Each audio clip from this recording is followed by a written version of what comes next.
Assalamualaikum warahmatullahi wabarakatuh. Alhamdulillahilladzi ja'ala syahru Ramadan syahrul mubarak, syahru unzila fihil Qur'an hudal linnas wa bayyinatin minal huda wal furqan. Asyhadu an la ilaha illallah wa asyhadu anna Muhammadan abduhu wa rasuluhu, amma ba'd. Yang saya hormati jajaran Dewan Guru, yang saya banggakan teman-teman sekalian yang istiqomah di rumah saja, serta hadirin wal hadirat, kaum muslimin wal muslimat yang sama berbahagia. Pada kesempatan kali ini, izinkanlah saya membawakan sebuah ceramah yang berjudul 6 cara terhindar dari musibah. Sudah kita saksikan bersama bagaimana kita dilanda rasa takut, kegelisahan dan kesengsaraan yang meliputi seluruh dunia. Ini disebabkan karena makhluk kecil yang tak dapat dilihat oleh mata namun dapat mengguncangkan dunia. Dengan hitungan detik, menit, bahkan jam, ia dapat menjatuhkan banyak korban di seluruh belahan dunia. Sebagai orang yang beriman, marilah kita yakin bahwa apa yang terjadi di muka bumi ini sudah ditetapkan oleh Allah sebelumnya. Karena makhluk ini merupakan tentara yang dikirim Allah di muka bumi ini. Bisa jadi ini adalah cobaan, azab atau peringatan bagi kita semua. Maka dari itu, marilah kita kembalikan kepada diri kita masing-masing. Sebagaimana firman Allah dalam Quran surah Al-Ahzab ayat 9 yang berbunyi, A'udzu billahi minasyaitonir rajim. Bismillahirrahmanirrahim.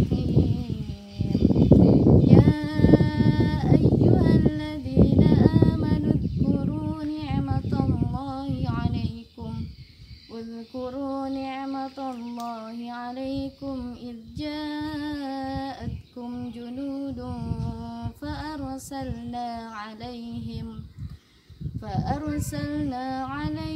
rihan wa junudan lam tarayha wa kana Allahu basirum bima ta'malun.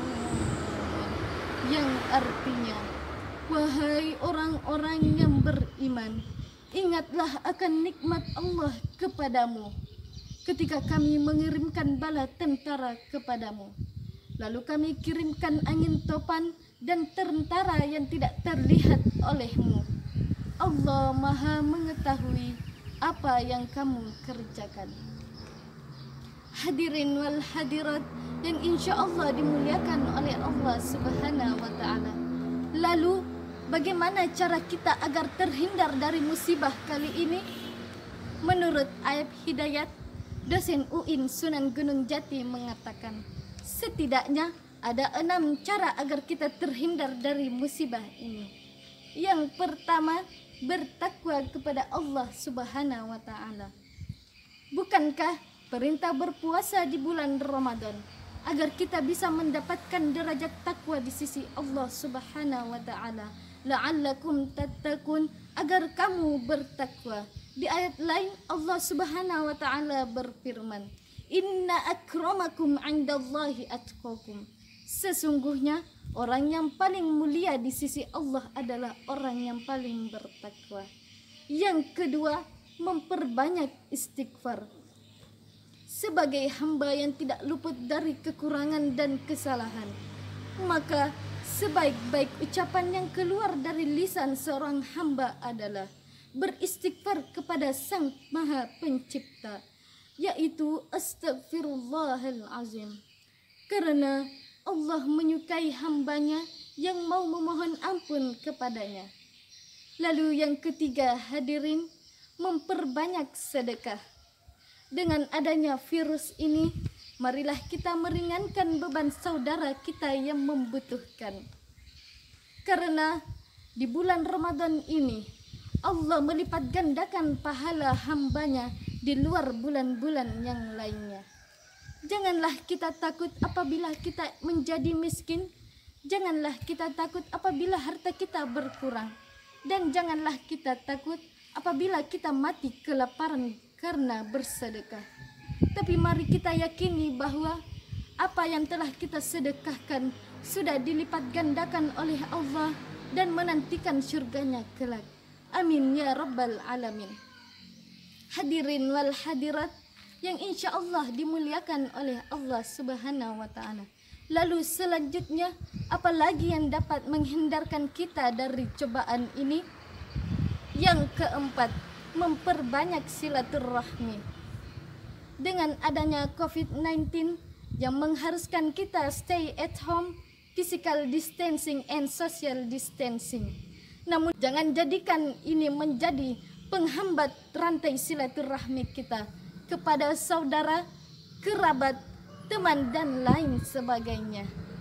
Karena saat ini kita bisa melakukannya walaupun di rumah saja dengan cara memberi kabar lewat teknologi canggih zaman now.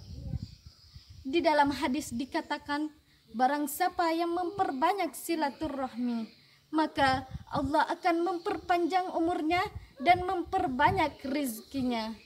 Lalu yang kelima, hadirin, restu kedua orang tua. Orang tua merupakan makhluk yang paling mulia di sisi Allah subhanahu wa ta'ala. Kita sudah sering mendengarkan ridallahu fi ridal walidain wa sukhtullahu fi sukhtil walidain. Ridhonya Allah tergantung kepada ridhonya kedua orang tua, dan murkanya Allah tergantung kepada murkanya kedua orang tua.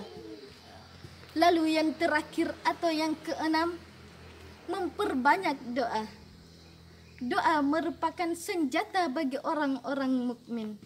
Ad-du'a'u silahul mu'minin. Doa adalah senjata bagi orang-orang mukmin. Dalam hadis dikatakan, sesungguhnya Allah membebaskan setiap orang dari api neraka setiap hari di bulan Ramadan. Maka barang siapa yang meminta pada bulan Ramadan, maka pasti dikabulkan. Hadis riwayat Al-Bazar dari Jabir bin Abdullah. Dalam hadis pun dikatakan, 3 orang yang tidak tertolak doanya oleh Allah subhanahu wa ta'ala. Salah satunya adalah orang yang berpuasa sampai ia berbuka. Dengan mendengarkan hadis di atas, apakah kita masih mau sombong dengan harta kekayaan kita? Apakah kita masih mau sombong dengan jabatan kita? Atau apakah kita masih mau sombong dengan paras wajah kita? Oleh karenanya hadirin, sebelum saya mengakhiri ceramah saya, marilah kita bersama-sama berdoa memohon ampun kepada Allah subhanahu wa ta'ala. Marilah kita mengangkatkan tangan kita bersama-sama berdoa agar Allah mengangkat musibahnya dan menggantikannya dengan kebaikan. Bismillahirrahmanirrahim. Allahumma dafa'anna al-wala wal-bala wal-waba wal-fahsya'a wal-munkar was-suyufal mukhtalifah wasyada'ida wal-mahan ma zahar wa ma batan min baladina hadha Indonesia khassah wa min baldanil muslimina ammah innaka ala kulli syai'in qadir. Amin ya rabbal alamin. Akhirul kalam aqulu lakum in ahsantum ahsantum li anfusikum wa in asa'tum falaha. Wassalamu alaikum warahmatullahi wabarakatuh.